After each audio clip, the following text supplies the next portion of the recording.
Ang alamat ng bayang lumubog sa baha, lawa ng Pauay sa Ilocos Norte.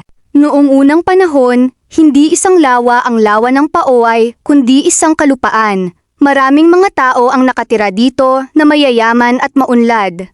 Magagara ang kanilang mga tahanan at ang mga babae at lalaki ay kinakikitaan ng luho. Maraming alahas, mga adorno at makikisig na kasuotan. Noong una, sila'y makadiyos. Ngunit sa pag-angat ng buhay, nagbago ang kanilang mga ugali.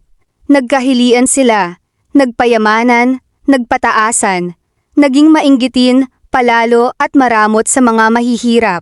Ngunit may mag-asawang hindi nagbago. Nagpatuloy sina Paulo at Rosa sa nakagawiang pamamanata sa Diyos.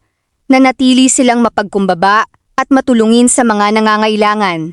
Isang araw, may isang matandang babae na dumating. Humingi ito ng pagkain sa mga mayaman. Siya daw ay nagugutom. Hindi lamang siya pinagdamutan, pinagtabuyan pa siya ng mga mayayamang kanyang nilapitan.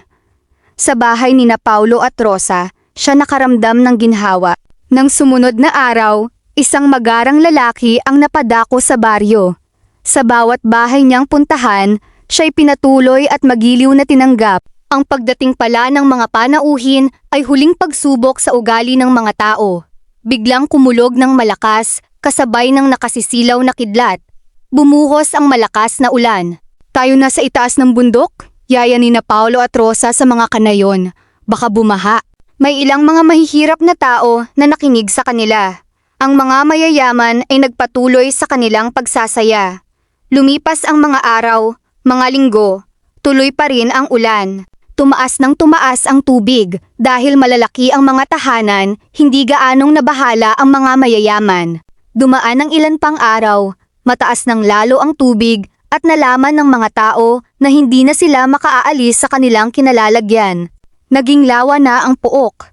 Di naglaon at nangalunod ang mga taong naiwan doon. Karamihan ay ang mga palalong mayaman na di matalikdan ang kagustuhan sa kariwasaan at aliw.